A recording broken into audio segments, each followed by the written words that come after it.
This is problem number 2 from last year's quiz 1. We're going to go over the point price elasticity of demand for a widget is 1/2, and the inverse demand is given by P equals 240 minus 1/6 Q, and we're asked to find the price of the widget. So I'm going to show you now how to do that.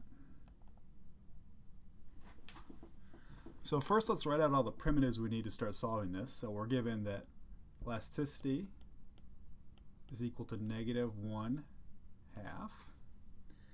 and we're given the inverse demand curve is equal to 240 minus 1/6 Q. To solve this, we're going to use our standard formula for the linear elasticity, which is EP equals -B P over Q.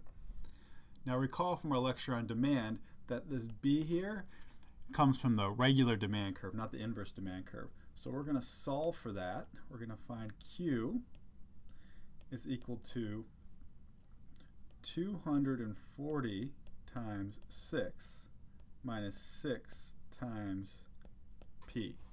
Okay, we just rearrange terms there to get Q on the left-hand side and P on the right-hand side.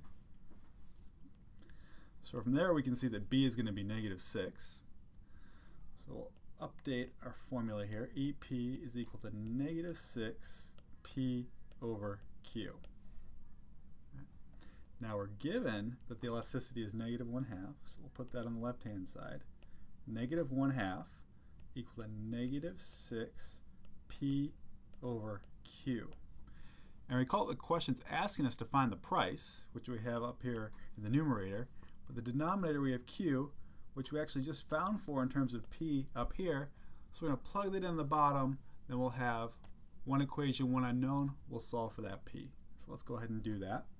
-1/2 is equal to -6 P over, and we had 240 times 6 minus 6 P.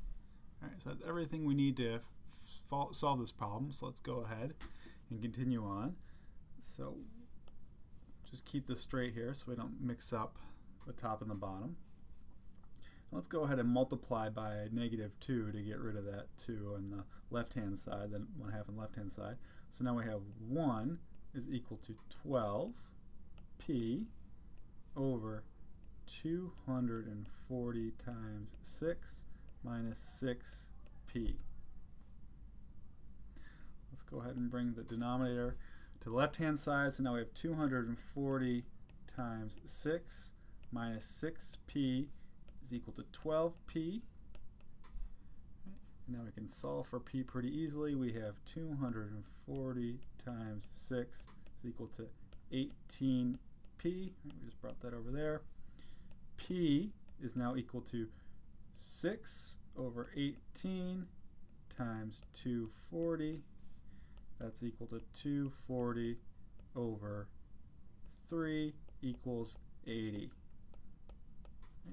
So given the information on the elasticity and the inverse demand curve, we can then find what the price must have been to make all those things true.